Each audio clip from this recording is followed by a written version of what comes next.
Somehow, some way, the Giants' win over the Philadelphia Eagles keeps on getting better and better. Before we talk about that, I got to let you guys know, at the end of today's show, I got a feeling the New York Giants just got great news as they head into their Week 7 NFL matchup. Before we do that, though, if you're still riding the high over the Thursday night football win over the Eagles, I'm having a victory Friday. I'm also having a victory Monday. So if you're with me, hit that thumbs up icon right now.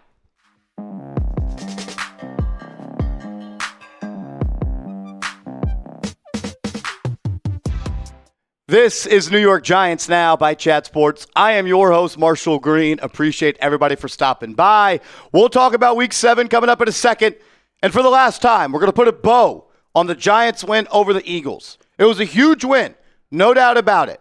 But we have to move on at some point, but we're not going to until we all get to laugh a little bit at the Eagles because boy, oh boy, are they down bad. Shout out to my guy Shea Sr. Does an awesome job here at Chat Sports covering the Eagles. One of my best friends. But I couldn't help but laugh at this tweet saying, by no means am I saying Jalen Hurts should get benched or the Eagles have a QB controversy. But I do wonder what the Eagles offense would look like with Tanner McKee because he does things that Hurts sometimes struggles with. Layers throws better, which helps beat zone defense. Hurts has struggled with that the last 2 seasons. McKee throws with such great anticipation, such great timing, throws his receivers open, and gives them chances to make plays on 50-50 balls. Sometimes Hurts is hesitant to pull the trigger on such throws because he needs help to see it, to rip it. I had to ask him. I texted him. I said, are you serious? We're talking about benching Jalen Hurts and starting Tanner McKee, all because the New York Giants were your daddy on Thursday Night Football? This is a team that won the Super Bowl. The Super Bowl. 248 days ago. Jalen Hurts was just named the Super Bowl MVP. And that was 24 months after he led the Eagles to another Super Bowl appearance, where he outplayed Patrick Mahomes in that game. They did not win that game, but Hurts outplayed Patrick Mahomes. And we're talking about benching their starting Super Bowl champion MVP quarterback for Tanner McKee. Look, I agree, and I believe in the 24-hour rule. I'm hoping the Giants players has moved on.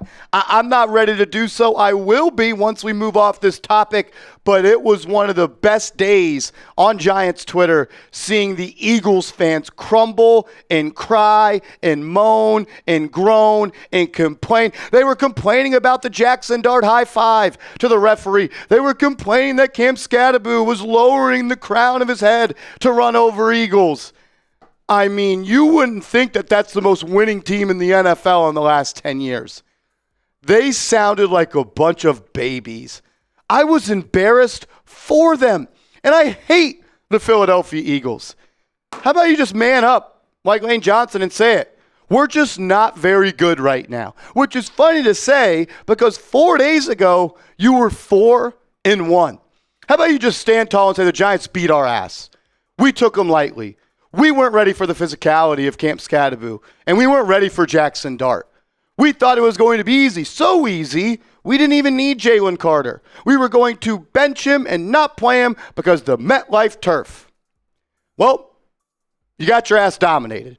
And now you're 4-2, and you have a chance to see your season continue to slide. I mean, how embarrassing is this? Philadelphia Eagles Central on Twitter. This is a play where Jaxson Dart lunged forward for the first down and left it all on the field to go and get that first down on the sideline. Maybe have led with his head, but he's a football player. He's going to do what it takes. Saying leading with the helmet into a defender helmet is unnecessary roughness, by the way. We're pulling the flag card. That's what we're doing. We're going to cry that we're not getting flags against the little old New York Giants because Jaxson Dart dove for a first down. We're going to cry that there wasn't a taunting penalty because Jaxson Dart high-fived a referee after a Philadelphia Eagles defense led up another red zone touchdown to Cam Scadaboo. I mean, this is embarrassing for Philadelphia. You're supposed to be one of the toughest, most loyal, diehard fan bases. You sound like losers. You sound like a team that has never won a Super Bowl, which you won your Super Bowl just 10 years ago. You guys are losers. That's what you are. The worst fan base in all of sports. Now, I'll put the bow on that. We're on to week 7. Well, no, we got one more thing about week 6. How about those Dallas Cowboys? The Cowboys lose. The Eagles lose. A stress-free Sunday on my couch watching Red Zone all day. Yesterday, these past couple of days have been beautiful. The NFC East is falling apart, and the New York Giants are slowly but surely walking that staircase to relevance once again. We're all rooting for the Chicago Bears tonight, even though I also hate the Bears, because if the Commanders lose, that's one step closer to, I'm not shitting you, a first-place NFC East opportunity. I can't believe it. Can't believe it. Coming up next, we're on and we're moving off from week 6. No more Eagles talk. No more none of that. We're on to Denver.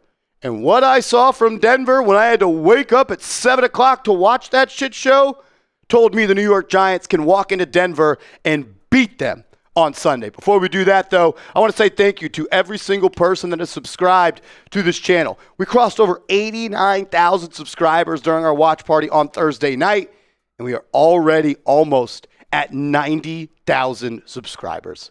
I would greatly appreciate it if you're watching today's show, you hit that subscribe button. We're trying to get to 100K, but we got to get to 90K first. If you love this team, you bleed Giants blue, and you want free videos, multiple videos, every single day, hit that sub button right now. And if you are subscribed, been subscribed, type real one. Make sure you also are hooked up with your Jaxson Dart jerseys. These things are selling like hotcakes. They're not going to be in stock much longer, so get yours today. Chatsports.com/dart. That's chatsports.com/dart. If you were like me and you set your alarm to go and watch some NFL football early on a Sunday morning, you saw a Denver Broncos team beat the New York Jets in what might have been the ugliest football game I have ever seen. And I watched Mike Glennon play football for my team. I watched Jake Fromm play football for my team. I watched a QB sneak on 2nd and 10 and then 3rd and 9. But this was the most disgusting game I have ever seen. And I'm not here to shit on the New York Jets. They are a terrible football team. It was obvious to see that Justin Fields was not a good quarterback. Aaron Glenn was not ready to be a head coach. But they should have beat the Broncos. Like, if they weren't getting in their own way time and time again, they should have beat the Denver Broncos, where they had 82 total yards, 8 first downs in total, and threw for a team total of -10 passing yards. The Jets went 2 for 15 on 3rd down, and they almost and should have beat the Denver Broncos. The Broncos offense is a joke, ladies and gentlemen. Sean Peyton is not the same New Orleans Saints Sean Peyton play caller. I don't know if that's because of Bo Nix. I don't know if that's because of their offensive line. I don't know what it is. I saw a team play that wore orange and blue that I believe our team can go and beat next week. They don't run the football well. They are not an explosive offense. They will turn it over. They will get in their own way by committing penalty after penalty after penalty. They're one of the most penalized teams in the National Football League, and they average 4.3 yards per play. It's not going to be easy. It won't.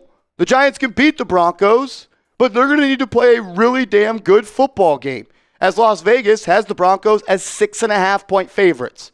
And I know it's a day-to-day NFL league, more so than a week-to-week league, but the Giants, as well as their coaching staff, have to feel good about watching that tape about what the Broncos put on the field against the Jets. They don't run the ball well. Bo Nix isn't that good. But man, oh man, their defense is stacked, and they can get after the passer. I think Justin Fields deserves blame for taking 9 sacks yesterday against the Broncos, and I believe the Jets' offensive line deserves a little bit of blame. I believe the Jets' play callers deserve a little bit of blame. I believe everybody on that Jets offense deserves blame. But do not take this Broncos team lightly. That's not the point of today's video. The point is, you can beat them. Their offense is no good. You should be able to carry a certain type of confidence and swagger that makes you believe that you can win. But do not take their defense lightly. The Broncos are the 9th defense in NFL history, and just the 2nd since 2000 to record 30-plus sacks through 6 games. The 2013 Chiefs were the last team to reach that milestone. They had, count it, 9 sacks yesterday against the Jets. We've seen this defensive line for the Giants be put to the test. We've seen Jaxson Dart be put through the ringer. This Giants offensive line will face their toughest test this Sunday against a Denver Broncos pass rush that is the most dominant right now in the NFL. Andrew Thomas is playing like a one-on-one player right now. He is someone that is dominating on that island at left tackle. Not sure what's going to happen with John Michael Schmitz Jr. Left the game with an injury. Austin Schlottman played okay. I'd rather be fully healthy there. But Jermaine Illuminor, Greg Van Roten, John Running, Andrew Thomas, and whoever is at center, they are going to get their biggest test this Sunday. Nick Benito, pound for pound, might be the best pass rusher in the entire National Football League. For 2 years now, he's been playing like an all-pro.